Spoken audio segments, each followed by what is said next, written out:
बीड़ जिले के प्रसिद्ध बिंदुसरा जलाशय के क्षेत्र में हाल ही में सुरक्षा को लेकर गंभीर चिंता जताई जा रही है। यहाँ युवाओं और स्थानीय लोगों की बड़ी संख्या अक्सर सेल्फी लेने और मनोरंजन के लिए जलाशय के किनारे पहुंचती है, जबकि प्रशासन ने इस क्षेत्र को सुरक्षा कारणों से प्रतिबंधित घोषित कर रखा है। बिंदुसरा जलाशय का संडव्य खासकर ओवरफ्लो के दौरान खतरनाक हो जाता है। फिर भी कई युवा और पर्यटक जोखिम उठाकर नजर आ रहे हैं। पिछले कुछ वर्षों में यहाँ 2 युवकों को डूबने से मौत हो चुकी है, जिसके बाद प्रशासन ने क्षेत्र को प्रतिबंधित कर दिया था। हालांकि चेतावनियों के बावजूद लोग नियमों की अनदेखी कर खतरनाक स्थानों पर पहुंच रहे हैं। स्थानीय समाज और नागरिकों ने प्रशासन से सुरक्षा कड़ी करके चेतावनी बोर्ड बढ़ाने और निगरानी बढ़ाने की मांग की है।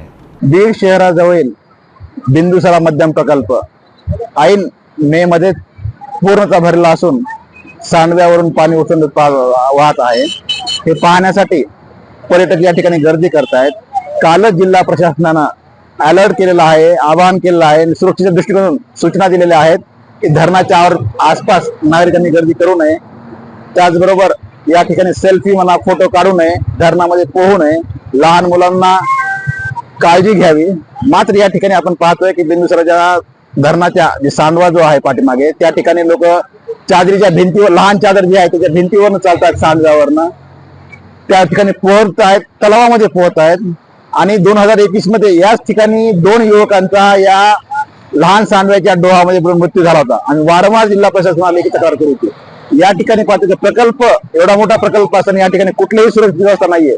दुसरी गोष्ट म्हणजे या ठिकाणी पाटबंधारे विभागाने केवळ एक प्रतिबंधक क्षेत्र म्हणून बोर्ड लावलेला आहे आणि या ठिकाणी दुर्घटना घडल्यास ती पाटबंधारे विभागाची जबाबदारी नाही, हे कार्यकारी अभियंता जायकवाडी पाटबंधारे विभाग क्रमांक 3 यांच्या आदेशावरून असं दिलं आहे। तेव्हा आमची अशी मागणी भविष्य काळामध्ये दुर्घटना घडू नये यासाठी जिल्हाधिकारी यांनी तहसीलदार या ठिकाणी एक सुरक्षा नेमावेत आणि जेणेकरून दुर्घटना घडणार नाही।